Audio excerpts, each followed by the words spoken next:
Hello, everybody. Welcome to our Join HireRight Pharma webinar. We have a very interesting topic we want to talk about today. My name is Martina dos Silva. I am a Senior Product Manager here at HireRight, and I've got Ben Monis, a founder and CEO at Pharma, joining me today as a speaker. I'll leave the room for a formal introduction, but before we do that, let's just go through some formalities first. So the topic of today's webinar is how modern screening methods are key to overcoming new regulatory changes we are seeing. Um, just a little reminder, what you're going to be seeing and hearing today is not intended to be a legal advice or opinion. Again, before we start, just a little bit of a tidy in terms of the navigation within a webinar. So at the bottom of your screen, you should be able to see the toolbar where you can access any help troubleshooting through a question mark. You can also have access to the slides you are seeing on the screen, including the audio controls, although those don't necessarily apply to, it's a one-way communication. We will be opening up right at the end of the presentation for a Q&A. So please feel free to use the Q&A option for asking a question. You can also access the take a survey at the end of the presentation. And without further ado, Ben, over to you. Please introduce yourself to our audience. Great. Thanks a lot, Martina. And hey, everybody. I'm Ben Monis. I'm the founder and CEO of an online screening company called Pharma. We are proud to be a HireRight partner going back to, I remember when we launched an auspicious month, March of 2020 was when we launched the partnership with HireRight. But yeah, thrilled today to join the discussion and talk a little bit about the world of online screening and sort of changes in the regulatory landscape and how companies can begin sort of adapting their screening methods to sort of keep pace with changing legislation. And I'll open up here just real quick the agenda for today, but before I jump into kind of the sequencing, just to sort of set the temperature, if you will, to sort of set your frame of mind for today's discussion.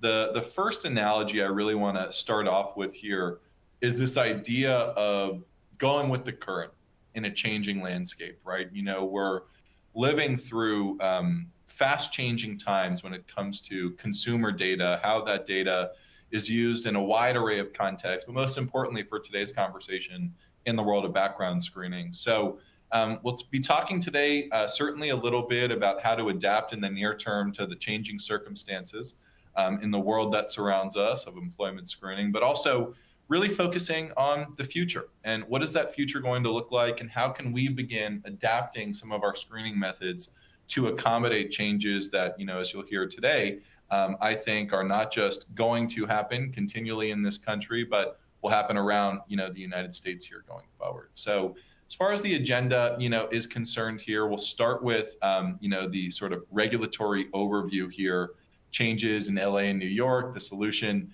that we'll cover in the world of online screening. We'll talk through a few different agenda items as we get into, you know, today's presentation. So with that, let's just start with some of these, you know, regulatory changes here that we're covering and we'll be talking about from both LA County and New York. So the first thing to know here, and I'm sure many of you do know this, is that really in light of a lot of data breaches and consumer data being stored in a wide array of databases that the county and state level in this country are all really independently managed. Sure, there are national standards for data security, et cetera, but one of the things that, you know, Los Angeles discovered, which you can see out my window here in LA County where I'm based, you know, you have a county that essentially said the security controls that we've put in place, you know, what we've done so far to protect consumer data is not enough. We simply cannot keep all this consumer data out in the wild because we really want to protect the individual rights of the citizens of Los Angeles County. So what that means is that in the world of background screening, what LA County has done is removed access to date of birth at courthouse kiosks and online as of February 2024. Now, LA is one of the largest counties in the United States, you know, and it is one of the places where we have a large number of employers, whether you're an employer that hires folks in Los Angeles or you're based here in Los Angeles. There are a wide array of companies that have essentially, through their background screening partner, been told, hey, it's going to be a lot more difficult to kind of clear background checks from the traditional, criminal perspective in this county simply because, of the way that the county has restricted access to data. So we'll talk through ways that you can kind of adapt in the circumstance here on the next slide, but that's the one big change we're going to cover. And again, how we can evolve the toolkit based on some of these changes. There was also a law passed in New York. Again, these are all pretty fresh, but in March of this year, for a long time, companies had been asking, consumers for access to their social media profiles, for example, to, believe it or not, and some employers in the state of New York would actually ask candidates to open up their Facebook right in front, or their Twitter account right in front of the hiring manager in that in-person meeting. So there was a law that was passed more recently about how employers can actually leverage and access social media profiles as part of a pre-employment process. So we'll cover that a bit today too. But again, these are the two pieces of legislation that we'll focus on as part of this kind of broader shift here. So, we talked about the record limitations. Now, I think the general idea here is that from a consumer privacy perspective, this move makes a lot of sense, right? I think constraining and constricting access to data where, these databases are potentially vulnerable to hackers, to ransomware, for example, to a wide array of businesses, essentially, that, both in the governmental sector and private sector have begun waking up to the idea that maybe our consumer data that we're holding could be accessible by malicious actors, right? And so through that lens, this change was really made. Now, what this means in very simple terms is that common name, large population without a key identifier like date of birth. John Smith, for example, lives in LA County, works at a large retailer, very difficult to match crim records to that individual, right? So that's the real challenge that we're talking about. The simple equation, again, common name plus large population equals big problem, right, for background screening. And it's a change, that's really, I think, caught the industry by surprise to some degree, but also a change that a lot of us have been expecting, where we have seen increasingly around this country other states that are in the process of looking at similar types of laws. There are actually about a dozen states where similar types of redaction of PII, particularly on DOB, are making their way through state legislatures around the country. So in any event, I think a change that, from my hypothesis, my personal perspective, we're going to see in other counties and other states, particularly those, I think, that lean a little bit blue compared to red. I do think there's a political element to some of this where, those that are on the front edge of consumer privacy, which, while increasingly being a sort of, issue that both sides of the aisle are interested in protecting, both from a social media network perspective and consumer data more broadly, I think you're starting to see more counties starting to look at ways that they can redact PII from consumer records, which again are impacting background screening companies. And this is not the fault of a background screening firm. It's simply the way that the data is now accessible and accessed. So this is a really big change. I'm probably not the first guy to tell you all about this stuff, right? You've probably heard about it before, probably have asked questions of HireRight, about, hey, how does this all work? How's this going to affect us? Short stories that takes a longer time to process information, and consumer or employers are going to start looking at ways to maybe think about an alternative process or prep their hiring managers, for delays. So how do we adapt, right? I think this is kind of the big question that a lot of companies are asking themselves right now. So the first thing, is obviously you can ask a candidate. Now, there are some even legal questions with that in LA County, which probably go beyond the scope of today's meeting here. But, really one option is to ask a candidate in LA to just tell us about your past, tell us about your criminal history, right? Have a candidate provide a certified no record from the court. Now, there are also ways too where you can go to the courthouse. So you can stand in line. You request, I believe, up to 5 records per day. And you can, potentially call, get on the phone, see if you can make sure you get the same person who's searching for the record on your behalf. But in any way, this is a lot different than the kiosk and online record procurement that is the standard in a lot of other states and counties. I think the big piece here, that I would point to is like this is a seismic change in the industry itself. There are ways around it, absolutely, by sending folks directly to courthouses in Los Angeles. We've got a fun little portrayal later on in today's session that details at a little bit more of a granular level, maybe what DALL-E, what the internet might visualize the future to look like. But what we'll focus on now is sort of this question idea of, okay, well, if this change is coming, how do I, as a hiring manager, how do I, as a VP of talent acquisition, how do I, as a background screening user, begin adopting my toolkit to reflect this change? I think there's a choice that employers have right now, which is either to swim upstream, fight the current, try to, do things the old way, the way that they were doing it before, in a fashion that would allow them to maybe circumvent some of these regulations, but generally going to be very difficult to do that over the long term. So again, I started with that piece about going with the current. This is that moment where I'm going to encourage you to kind of open your mind, think about your screening program, about how you might adapt to the change in circumstances that we're seeing in the county of Los Angeles that are increasingly coming in other states around this country. Now, naturally, as being an online screening company, we think one of the areas of development, one of the areas of evolution is in the world of social media screening, online screening, right? If you think about the makeup of the workforce today, it's changed dramatically in the past decade or so. For example, consider, the idea that 50% of the workforce today is either Gen Z or millennial. As a fellow millennial myself, I couldn't believe that stat. It's true. It came out of some SHRM data just launched earlier this year. But if you think about where that's going in 2030, that number is going to climb up to 70% of the workforce being Gen Z and millennial. These are folks that are digital natives that started with social media accounts right when they were about 18 or so, when you had to have a .edu email address to get a Facebook account. Shout out to all my early aughts millennials out there in the audience. So a lot of companies are turning to social media, online screening. How do I, again, adapt my program in the face of change as opposed to swimming upstream?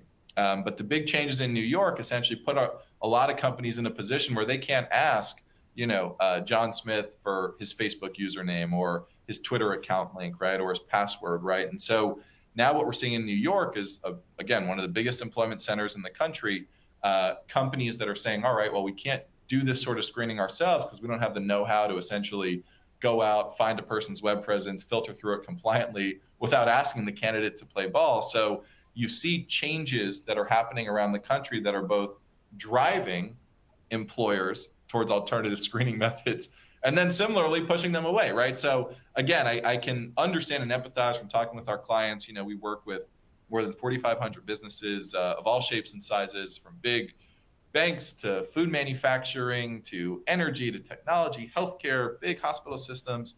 And it does feel like caught between a rock and a hard place. This increasingly constraining access to data sort of lets background screeners and hiring managers and background screening users at big companies and small companies alike start feeling they're kind of left in the cold, that they were forgotten a little bit in some of these changes in the way that they're doing their work. So I feel you. I know it's complicated, but we're going to start off with one solution, which is online screening. So I'm going to take a big step back now and sort of explain to you guys what online screening is in a fundamental and simplified way. I think the first piece to understand is that it really starts, as I mentioned, with the nature of the workforce. As we think about the purpose of screening, right? We are so focused on sometimes like the RFPs that we put together that are like, well, we've been doing nat crim, we've been doing drug, we've been doing employment verification. We just started doing this thing ID. Maybe you want to do ID a little bit more, but here's the RFP and vendor, give me your, best pricing, best turnaround time and coverage for each package item, right? Well, I think a lot of companies now are beginning to move into this phase of saying, well, why is it that we've been doing searches with these packages in this fashion for so long? What are we really trying to accomplish? And there are a wide array of reasons that companies tend to do, background screening. But ultimately, what we found is that there's a single steel thread between all the use types that we work with, and people are just trying to hire the best people. Companies want to put the best people in their organization who can both contribute to a safe, productive, welcoming workplace, to build a great brand in the eyes of their customers, get stuff done, make it a good place to be, and generate a sense of belonging and connection for all the employees around them, right? That's why we do screening. From the unknown to the known, we want to try to reduce our risk as much as possible. And online screening sort of leverages that concept and is built on that foundation of saying, well, let's look at risk where it presents itself. What does the shape and the signal of misconduct potential look like in 2024? Where are we checking? How are we evaluating the sources that reflect the workforce that we're building today, right? And so that's why I started with that point. 50% of employees are Gen Z or millennial folks that have a digital identity that may be just as big, just as rich as who they are offline, right? So online screening is really a way to leverage digital and online identity in the pre-employment screening process in an FCRA, GDPR, or if you're in Canada right now, PIPEDA compliant fashion, to begin looking at behavioral patterns and things that can help you understand if this person has acted intolerant, hateful, violent towards others, that sort of thing. So, we talk a little bit about the scope, and it is really, really difficult to wrap your mind around the scope of data that's out there, right? Every second, if you think about, the phones that we have, every second we are generating 1.7 megabytes of data. There are more than 1 billion pieces of content that are created every single day. So hiring managers are now, if you're tracking and following the journey that we're going on, hiring managers are saying, okay, look, well, I get it. The online record is a good place to look, but how am I going to get my arms around this idea, around this concept of this ever expanding data lake of digital identity, who people are?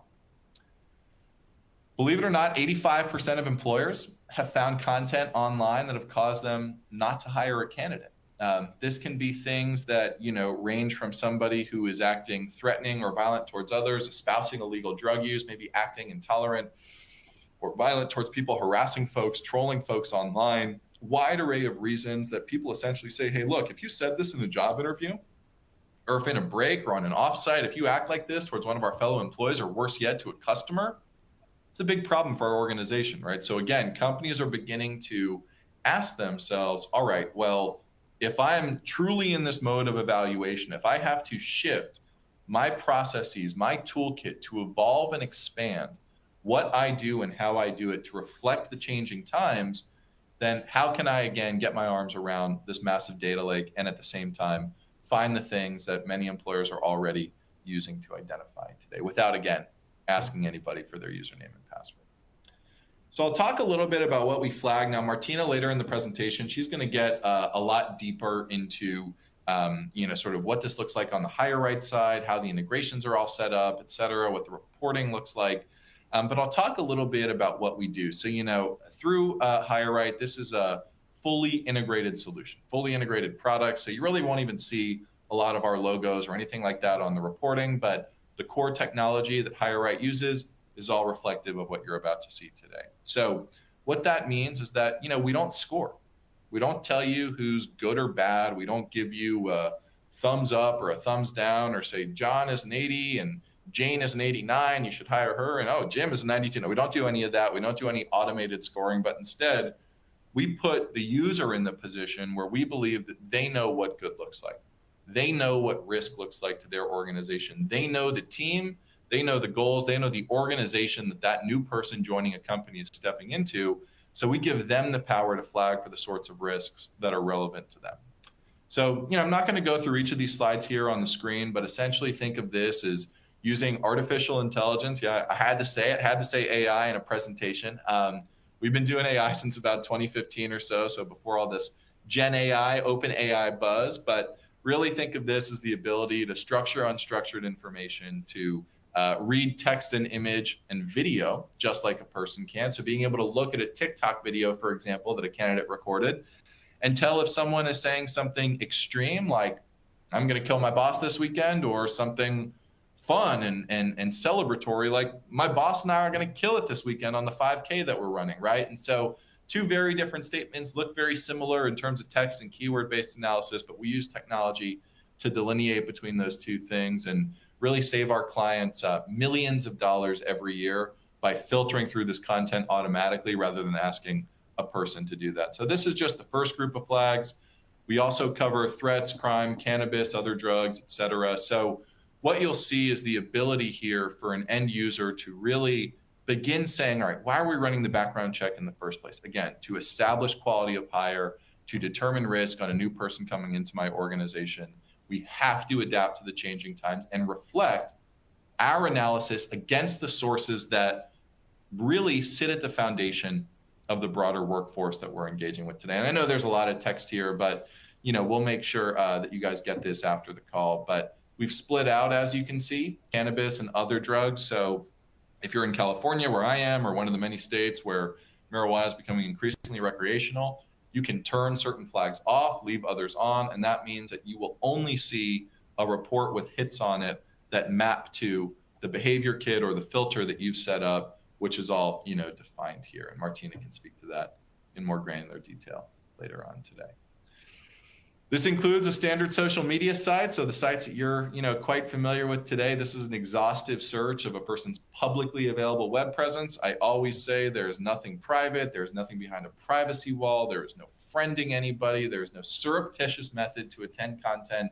What we're looking at is public data that's out there about people, the things that folks have publicly normalized and codified as part of who they are, whether it's acting, harassing, hateful, violent towards others. That's what we're trying to catch. We're trying to catch the folks we don't, care about you having a beer in your hand or something like that. There's more people drinking online than you could obviously believe, but it's much more the sorts of things that, if folks are coming into an organization, if they're acting hateful towards other people, we want to let you know about, so you can integrate that into your hiring process. And yes, you can use this as part of a no hire decision. So I'm going to be moving through these next couple of slides a little bit faster here, because this gets a little bit more into the functionality behind the solution itself. But we'll have plenty of time for Q&A, so make sure you drop those into the chat below. But really, what this is in 3 steps. The first thing is that every client can adapt screening criteria to reflect their own unique definitions of what misconduct looks like. That means all those flags you just saw, they exist across text, image, and video, across social media sources that you can essentially turn on or off based on your own standards, right? It also means you can add custom keywords, right? And so if you wanted to look at, phrases that are more relevant to the moment, right? Standard terms or phrases, people are talking about your executive team. We've seen companies that, especially in the wake of all the conflict, in the war in Israel right now, the conflict in the Middle East, specific terms that might relate to that sort of risk, something a lot of shareholders, stakeholders are interested in when it comes to the employees of the companies that they invest in or work with. That's one big piece of this, is that we operate under the principle that our users understand what risk looks like. We're not the ones that tell you.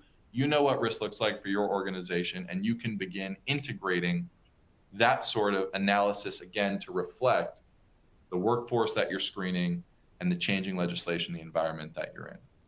The unique thing about FAMA is that we handle all of the work of finding a person's web presence on your behalf. So when the New York law came out, for years, we had been developing technology that put us in a position where we never have to ask for a username. We never have to ask for a password. We've developed technology that allows us to take a person's resume, all that information that's stored within HireRight, send that through FAMA via API. Once they've collected consent, we go out, find that person's web presence on a customer's behalf, filter against the screening criteria that a customer sets up and defines as relevant, and do it all through API connections, automated processing, even with human review on every single report, which does make the turnaround time 1 business day, but puts you in a position where you get a human looking at every report that checks for both quality, ensuring that the results belong to the person in question, and 2, that the results that are flagged on the report map to the definitions that we've laid out. So, there's a both automated and human piece here. This is one of those things that our clients expect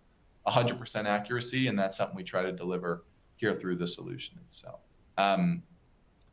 The very unique thing about HireRight is that the integration that they've set up with us allows you to only escalate reports that contain some type of hit for a potential type of misconduct that's out there. So in other words, you might have said, hey, look, it's really important for us that for our old crim checks, we were looking at people, who might have some penchant for violence, right? So we want to look at any type of felony violence conviction or, something that might fall into one of those categories. That's become a lot harder now in LA County. We want to turn on the violence flag within FAMA and see people promoting a violent point of view or acting violent, hateful, threatening towards others, right? So again, establishing these proxies of saying, here's what we used to do with the old data. Here's how we're doing it now with these new data structures, with these new processes. So in many ways, still accomplishing a lot of the same goals. We're not showing you every record in the same way that HireRight doesn't ask you to review every report if there's no hit. Same concept here. They're auto-clearing reports for you, and we'll let you know what's decisional, what's not, what needs to be reviewed and escalated, potentially as part of an individualized assessment framework or more generally your adjudicative review that you're doing internally. But the real headline is that you'll be getting these results embedded along with your other background check elements, just as if you were to add legacy data types like drug or ID, or even, call it a verification to one of your packages.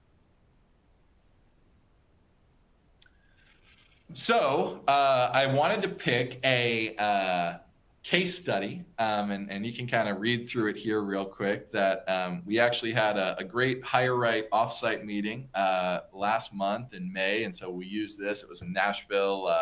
Really great session, and highly recommend any HireRight customers to ask your account manager of, hey, how can I get on that customer advisory board list? Because we had a great time in Nashville just last month. And so I happen to go to Vanderbilt, so I've got a soft spot, in my heart for Nashville itself. So we wanted to talk about a little Music City misconduct, as they say. So I get the question all the time, Ben, can I actually use social media as a reason not to hire somebody?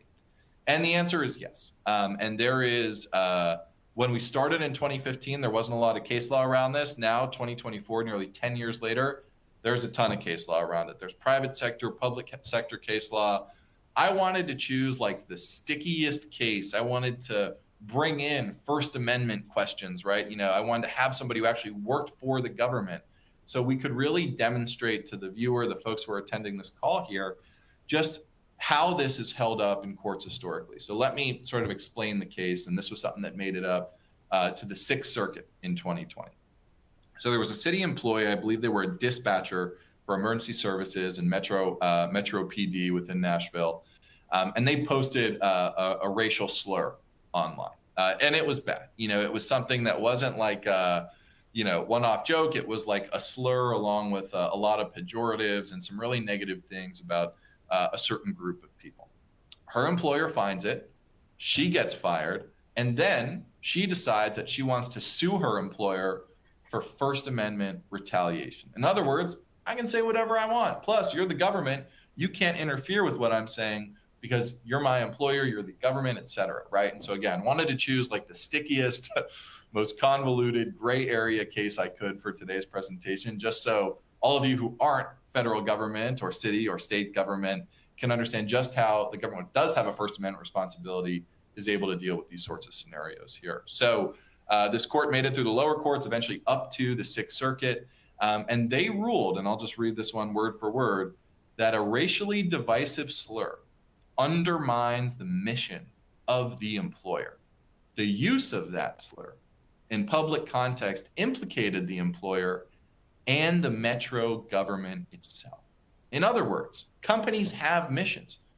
Metro Police Department has a mission, in their case, to protect, to serve, and to create a community that's built on trust. In Nashville, one of my favorite cities, so again, that's a city that is diverse, right? It's a city that has a diversity in the makeup of the people who live there, right? It's not just a monolithic, one color, one religion culture. It's a culture rich in diversity, and that's a good thing, right? And so you can imagine that if you're a dispatcher who's working to protect that community and you're acting racist towards other people, there's kind of a natural reason to say, hey, look, yeah, maybe this person shouldn't be in this role. That same context applies to the private sector time and time again. And I think the result of this case, the idea that the employer's interest in maintaining an effective workplace with employee harmony that serves the public efficiently outweighs Bennett's interest in using racially offensive language in a Facebook conversation. Facebook comment, excuse me. You can look at that phrase right there and replace public efficiently with our customers or our employees if you're a private sector business. In other words, you have customers that don't all look the same. You have employees, very likely, that don't all look the same, that come from different backgrounds. Some might be disabled, some might be pregnant, some might be black, purple, blue, white, whatever it is, right? You have folks that are, again, reflective of the great diversity that, makes this country what it is today. And again, you can use this information in a hiring context. And again, I chose to prove this one here. So how do we tie this all together? What does it all mean? You could make a bet, and I like using this example here. You can make a bet that, Ben's wrong, nothing's going to change. LA is going to figure it out eventually. So what I did was I actually used DALL-E, which is, if anyone knows ChatGPT, it's one of their image creation tools. And I gave it a prompt. I said, imagine a future where LA County makes background screening accessible to all. Date of birth is back in, and anyone can go to a terminal and, grab as much data as they want or information as they want. Show me what that looks like. And these are the two images that DALL-E came up with, right? So if you believe that this is the future and this is what LA County is going to look like 10 years from now, as someone who lives not too far from downtown LA, I'll tell you, they got a lot of work to do. They got their work cut out for them. So I share this image largely in jest to suggest, really the depth and the place we're in today, from where we might go to absolve, to change, to evolve everything that we've seen thus far, is really significant. And I'll leave you again with this analogy before we turn it back to Martina to talk about what this looks like, do a little bit of Q&A. But it's time to evolve the toolkit. We are living through the typewriter to MacBook moment, right? This is a evolution of talent screening tools that we're going to see, I think, continually over the next couple of years that, again, are going to be reflective of how the government, how the world is changing, how access to consumer data is changing. There's a lot of stuff happening right now in, both the Supreme Court around Section 230, the ownership and rights of internet service providers and large websites and social media networks, what their responsibilities are versus not. Similarly, from a consumer privacy standpoint, the landscape is changing. And my recommendation, what I've seen, is to go with that current, to ride that wave rather than swim upstream, because while you can do it, while you can likely clear background checks by sending someone to the county and having them stand in line and get 5 records per day, it's not a long-term solution. So that's the one analogy I'd leave you with. This image alone, our toolkit's got to evolve. And yeah, I appreciate you guys listening to me for the first 30 minutes here. Got a new product. We'll come back to that maybe a little bit later today, but there's new solutions, new ways to think about talent screening. This is a product FAMA and HireRight are working on right now. Not available yet, but frictionless assessment that actually uses a candidate's online language to generate a validated analysis of traits and competencies. So I put this in here simply to show that the future is bright and it is deep when it comes to using our digital identities for hiring the best people, for analyzing who's going to be a good fit for our organizations. So not just screening for workplace misconduct, we can also screen for the good things, the traits, the competencies that make people good in a role that have historically been shown to be tied to improved performance at other types of businesses. So in other words, the toolkit's evolving and it's not just workplace misconduct. So I'll pause there. I think we have a question slide here. So before we get into that, I'll just leave it on this fun little header screen and I'll turn it back to you, Martina. Thank you, Ben. So I think we're going to have a question and answer session right at the end. So please keep your questions coming through. We'll try to get through as many as possible here on the call. So thanks again, Ben, for kind of walking us through obviously the whole idea about different perspective, how we can tackle the changing regulation. And just to make it a bit more relatable, like really what you can take away with you today after this webinar is, Ben did mention that there is a product which we are working on, exciting one, but what you already have right now available for you is what we call social media search on a HireRight site. So it's just a little about me. I'm going to skip this one since I already introduced myself. So the product that we already know and we very widely offer, as Ben mentioned, we launched it just before the pandemic, just to make it a memorable experience for everyone. We are partnering with pharma on utilizing the AI-based software solution to fulfill the social media search. The product itself is designed to very much help you to identify the problematic behaviors. So if you look back at the few slides, which once you've got them, when Ben was talking about various different behaviors, whether it was a misconduct, harassment, intolerance, we did briefly touched about the drugs as well. All of those are representing a certain behavior that may pose a risk to your organization. So this product is designed to kind of help you with identifying those behaviors. I am going to state it one more time. Ben already mentioned it. This is about searching publicly available content out there. In the scope of this search, we're not going to be befriending anyone. We're not going to be doing any sort of a behind the scenes, pretending to be someone else just to get the access to the juicy content that is logged behind a private account. We are performing the content analysis when it comes to Twitter, Facebook, Instagram, LinkedIn, and really important, the look back period right now, default one is 7 years. We actually need pretty basic information about your candidate when it comes to requirement on performing the search.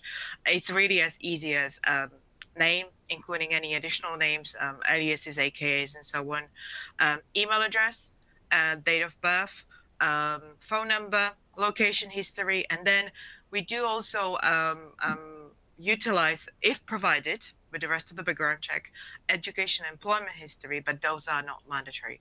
What is mandatory is very much the first part of it, which is the name, email address, date of birth, phone number, and at least the current address. And it does cover obviously the variety of the social media platform, as Ben already briefly talked about. Now, I am going to a little bit talk about the options that you have. So whatever the options you see on the screen, and this is very much tied up to what Ben was, I think, having across 2 slides. Those are by default kind of tied up with the different behaviors. So we have a predefined standard and advanced configuration, but I can tell you that these days, the vast majority of the new customers coming on board almost always utilize a fully customized option. So really you can pick and choose any of the behaviors that Ben already talked about, and obviously we can certainly follow up with more information around the definition of what is being flagged and what is not. You can make a combination of any of these behavior kits, behavior flags, really just to tailor to a specific risk that your organization is looking to mitigate. That is super important. The customization option is strongly encouraged and it's very heavily utilized amongst our customer base. As Ben mentioned, we can offer not just the predefined the flag behaviors, which obviously utilize the AI, but we also offer for more, let's say, distinct risks that may be defined. We also offer the full customization through the keywords. And as I said, you can pick and choose. Just a few items to note for everyone to remember. Third time today you are hearing about this, but it's so important to call out. It's always just the publicly available content that is being searched. Sometimes the content may be explicit. Nothing is being censored. All the images and languages are coming through exactly as they are publicly available out there. So please don't be alarmed by the content if that's what you have enabled as a risk to your organization. And we strongly encourage you to review the results of the background check holistically with the rest of the background report. I know that Ben talked about the example where to answer the question, can you make a decision of not hire based on a social media check? Yes, of course you can. But when you are running it as part of the other package, which contains the other services, we would strongly recommend you to kind of look at the report holistically. And just to make it really kind of relatable to all of you, as Ben mentioned, we do take pride in our API between our 2 systems, which really ensures that the result that had been flagged for your review as meeting the search criteria that address to your risks to your organization are going to be embedded directly to the standard background report you are familiar with. Results will include the list to a matched profile information, as long as any content that is flagged for your attention and meeting the requirements. In terms of on the zoomed in slide here, you can see the level of details that comes through. So you will receive obviously the direct link to the matched profile and any content that is meeting your search criteria for flagging. The date, super important, because remember, we go back 7 years in terms of the search. Post type, I would like to a little bit talk about the post types. So there are 3 potential post types coming through. That is the liked, shared, and original. And I think as most of us probably read the announcement of X, formerly Twitter, from earlier this month, obviously, as much as likes, shared, and original will come through, when it comes to this month, that would be only original and shared content, as likes have now become private. It will also include any sort of images which may be, if applied, associated with the flagged content, and the actual text that is flagged for your review. And I believe we are right on time to take questions. So let me just expand our Q&A section here. And to manage everyone's expectation, there may be some questions, as I can see, that we may not be able to answer here today. So we will follow up with those, please be assured. So let's start with, I think this one is for you, Ben. How are changing regulations with AI limiting your ability to screen our candidates? It's a great question. A lot of the changes, the headline is very, very little, and the changes to AI legislation as of late are largely in the realm of what they call automated employment decision making. In other words, think resume filtering tools. Think about the technology that could be a blocker for you even picking up the phone for a phone screen with a particular candidate. So our use of AI is in structuring unstructured information and not providing a score, a thumbs up or a thumbs down or a recommendation. In other words, we use artificial intelligence to take the historically expensive cost of doing this manually, filtering through a person's web presence, reading everything, watching everything, looking at everything, and then sending you the stuff that maps to the things that you care about. That's what we use AI to kind of filter through today. So, the short story is that a lot of the AI Act and a lot of the changes, both in the European Union, where this kind of started, New York more recently, some that's happening here in California right now, are largely driven towards independent bias audits that are done on what they call AEDT tools, or automated employment decision-making tools, right? And so that's where you see a lot of the changes that are coming into place. But because we have a human in the loop, because we're not providing a score, a lot of what we do, doesn't really apply in the AI sector. That said, we've got some great blogs on ethical AI that we put out and how we think about building artificial intelligence. I would say the headline is really, you got to get down, because humans are biased, AI is biased, everybody's biased. And if someone tells you that there's no bias in the thing that they do, then they're lying to you, baby. They're lying. So what I would tell you is, like, the goal is to minimize bias as much as possible, to get to a point where the solution looks at folks the same way every single time. And it starts with really who's building it, who's leading the product development, who's leading the data science efforts, and ensuring that the team that you have on staff is reflective of the community that you sell into. And we're super proud at Fama to be, 50% male, female, 45% of people here identify as non-white. So, what we've tried to do is just put the team that's building the tech to make them reflect the group, and people that we serve today. But generally, because this is not an AEDT tool, a lot of those, things don't apply to us today. Thank you, Ben. Another one for you. Is there any guidance from the Equal Employment Opportunity Commission on these type of searches? Sure. So the big thing the EEO says, and probably if you've tried to do social media screening internally and you asked your internal counsel about whether or not you should do it, and they jaw drops to the floor and they say, "Get out of my office," is because you're not supposed to do it yourself. The EEO says, if you see something you shouldn't see, you can't unring the bell. In other words, like, if I go on Jane Smith's Facebook account because I'm an internal recruiter at Schmaz Tech Corporation, and my manager says, "Hey, run a social check on this person before we hire her," and I happen to see that she's pregnant, maybe she's part of another protected class, right? I can't unsee that information.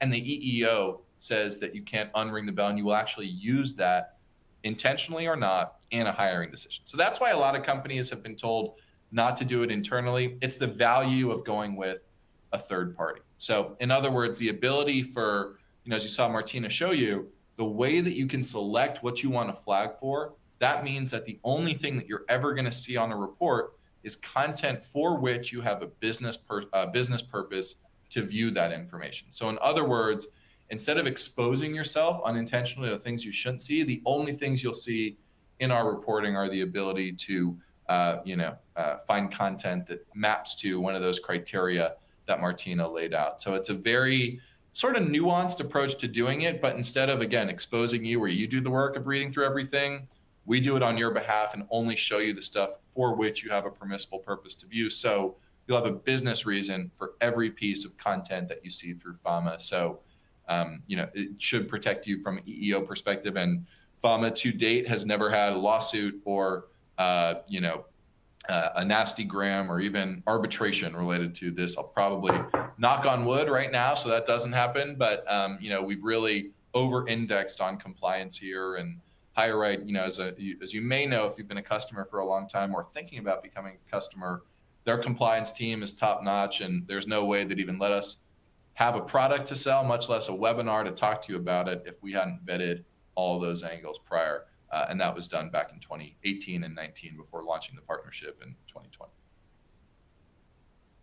Thank you. The next one, it's more of appreciation. There is a real appreciation for the AI pictures, which you had Dali answering for you. Next question, aren't the majority of the profiles private? No. Common misconception.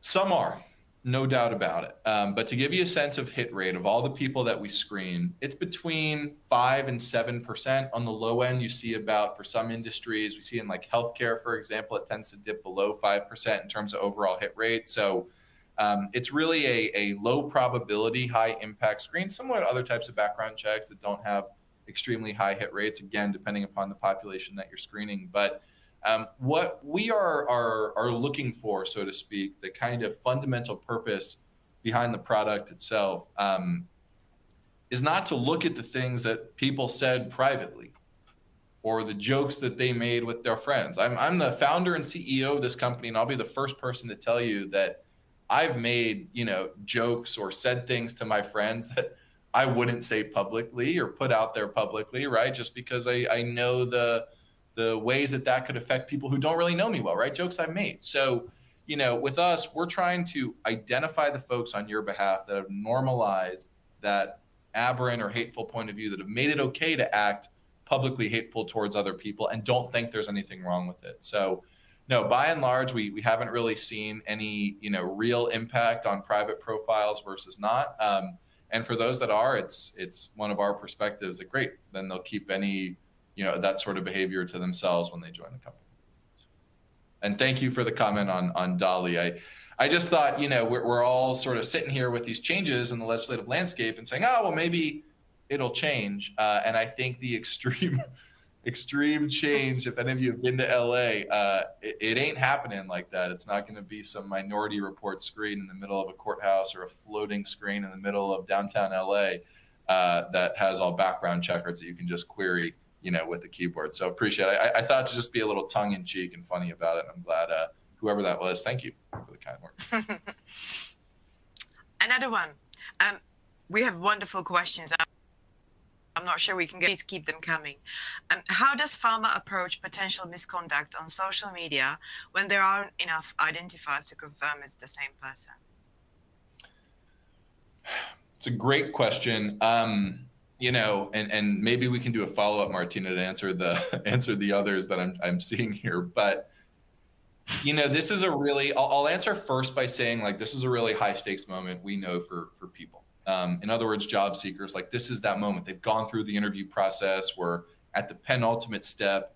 It's that final moment. And like, if we're wrong as a company on finding and matching the right profiles, and we have been, I'm not saying that we're perfect, it's not a good look. It's for us as a business, it reflects poorly on our partners, HireRight. It reflects poorly on the hiring manager, the company, and is honestly unfair to the candidate itself. So we made the decision a couple of years ago to really follow industry standards and best practice on matching identifiers. So we match on 3 identifiers on every single check. Now, those identifiers could be, oh, we had a picture on the LinkedIn profile. Now we have a picture on the Twitter. That's an identifier that we can match, right? So you can kind of build identifier from a seed list perspective as you go. But if we have fewer than 3 identifiers, and some companies don't like it, companies that use us for maybe screening high volume hiring, and they don't have a ton of time to enter information, say, hey, you didn't find John, and John, here's his profile. I met him in person. I know it's him. Well, if we can only match 2 identifiers, we're not going to add it to the report. Well, a big product decision to make, we thought it was the best thing for our candidates, for our customers, and for our partners. So yeah, if it's fewer than 3 identifiers, we will not add it to a report. There are other companies that do, but we'd rather be on the right side here of this sort of screening from an ethics and fairness perspective. Thank you. I think I can answer the next one. So the post flag would only be shared, original, and not liked. So this applies specifically to the Twitter. So as of beginning of June, I think June 11th, when they made a decision and announcement that the likes will be private. So out of Twitter, you will moving forward be only seeing if it's a content that meets your search criteria for the flagging, it will be only liked, or it will be only original or shared. All the other platforms remains the same. So it's the liked, original, as well as shared. Another one, I'm sorry, they just come through and I just jumped them. Apologies. Will the program be able to find deleted social media accounts for applicants? The answer is no. We aren't looking at anything deleted. That would be considered private. We're only looking at what's publicly available at the time of search. So nothing that's deleted or private, no. An easy one. That was the easiest one. Easy, great. That's like a layup. I like that one. I think the next one, we have got more than one, so we might as well just take this one and maybe answer the other ones the same way. Are the searches usually done prior to hire or after an offer is accepted? It depends on the context. We've had examples where we've had companies that are very concerned about workplace violence. They might have, have heard from a couple of employees. Maybe they've had incidents about a potential threat to the business. So where the business situation requires it, and this might be in a company that has concerns about workplace violence or workplace threats. Believe it or not, we stopped a workplace shooter for one of our clients who had turned on monitoring last year, which was one of our proudest moments as a company, of somebody that had recorded a bunch of videos talking and name dropping people at the office he was going to hurt, and using a lot of biblical terms. They'd known this guy was a risk, but this sort of quantified it and got law enforcement involved before something bad happened. So there's absolutely the use case for certain scenarios. Workplace violence, top secret security clearance, we know it's only refreshed every 5 years or so. A lot of employers are concerned about what happens in between. But by and large, this is typically a pre-employment check, I would say. We do offer, some monitoring services. It's candidly often talked about and discussed in the pre-sales evaluation process. But when it comes down to the brass tacks of, do we have a reason to be monitoring our people on an ongoing basis? I think it's really situationally dependent. And by revenue for Fama, by our makeup, we're about 90% new hire, 10% existing employee screening. So the vast majority of our customers are using Fama in a pre-employment screening context. And I think, Martina, that's similar for HireRight, right? In terms of how you guys are set up. Absolutely. Yeah. I'm conscious of the time. I'm hoping we can take at least a couple of more. How is the data accuracy for people with the same, similar names? So we, overall, we don't have like an exact data on common name tables, but I can share that the missed hit rate, meaning how often we put the wrong profile on a report, is 9 per 10,000. So it does happen. It happens very infrequently, but that's about like a 99.95% accuracy. So if you run a lot of people with us, if you're a big retailer, if you're a big bank, if you're, again, screening a few thousand people per year, we always tell folks, expect that we'll get it wrong from time to time.